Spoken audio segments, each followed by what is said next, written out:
Many ways to factor. Now, amongst all of the factoring methods, there's a simple quadratic factoring of a trinomial that we've gone over, and difference of squares is what we're doing today. We're going to also look at sums and differences of cubes, splitting the middle term and grouping, completing the square, and using long division or roots and brute forcing using the quadratic formula. But let's just keep it simple today. We're going to talk about the difference of squares and what it is and what it isn't.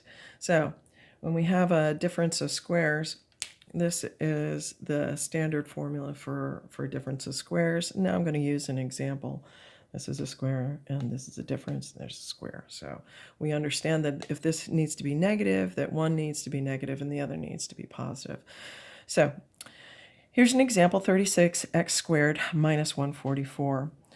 So 36 is a perfect square of 6 times 6. X squared is a perfect square of x times x. And 144 is a perfect square of 12 times 12.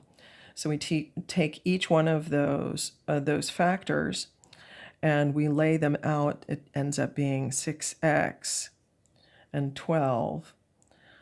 And we have that positive and negative, or addition and subtraction. So we set 6x plus 12 and 6x minus 12. And what would we do to double check to make sure that we were right? That's right, we would FOIL these. I'm not going to do it here, but what I'm going to show you is that what a difference of squares is not. It's not the same as the difference of elements, difference of terms squared.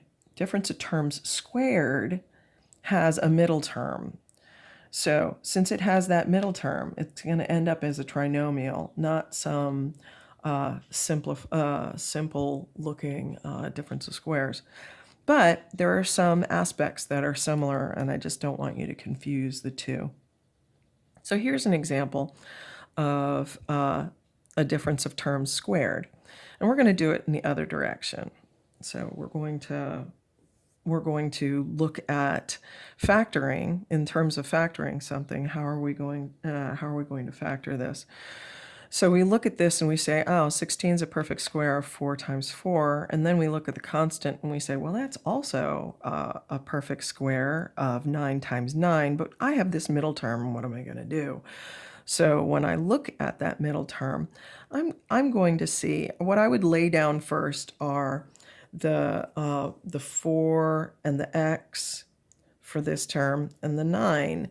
And once I see this, I realize one's not going to be positive and one's not going to be negative. If both of them are negative, then I'm going to have this negative 36x and this negative 36x, which are going to be collected together as like terms into this middle term negative 72x.